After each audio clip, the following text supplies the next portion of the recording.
Bună ziua! Bine v-am regăsit! Astăzi vom prepara o rețetă ușoară de ficăței de pui cu ceapă.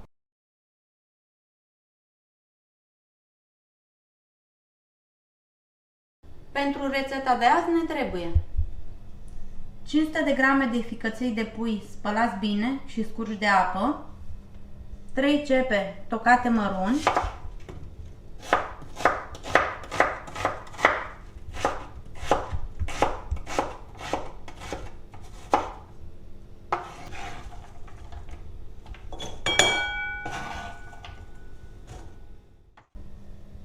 trei linguri cu ulei, pătrunjel tocat fin, piper și sare.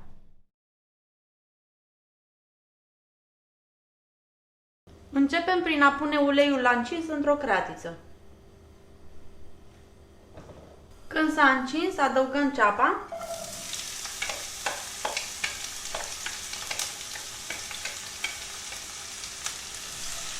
Amestecăm și o lăsăm la foc mediu până se înmoaie, amestecând din când în când. Când ceapa s-a înmuiat, punem ficăței.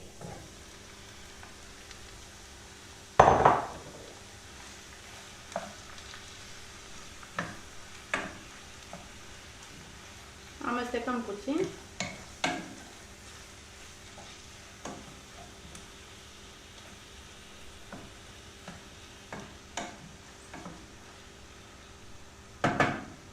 Adăugăm puțin piper proaspăt măcinat.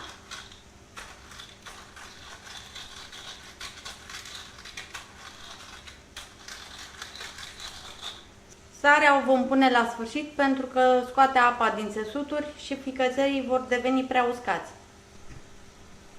Mai amestecăm puțin.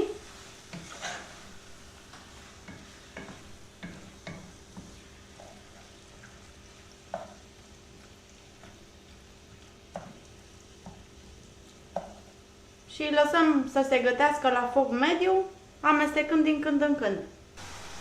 Acoperim cu capac pentru ca ficăței să se înnăbușe bine.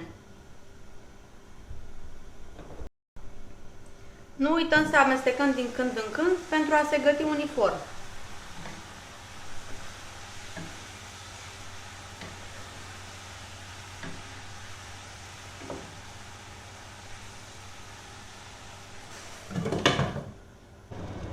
După 15 minute ficăței sunt gata. Adăugăm sare.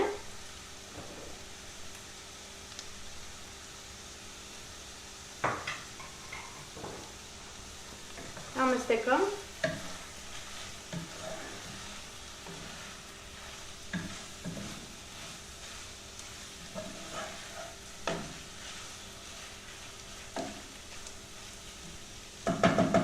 Închidem focul și presărăm pătrunjel verde.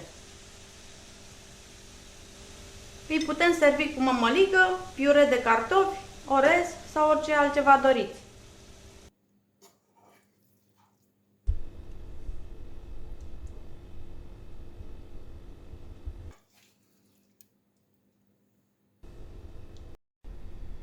Vă mulțumesc că ați urmărit rețeta de azi. Dacă vă plac rețetele mele, vă puteți abona la canalul meu dacă nu ați făcut-o până acum și poate dați și un like rețetelor care vă plac.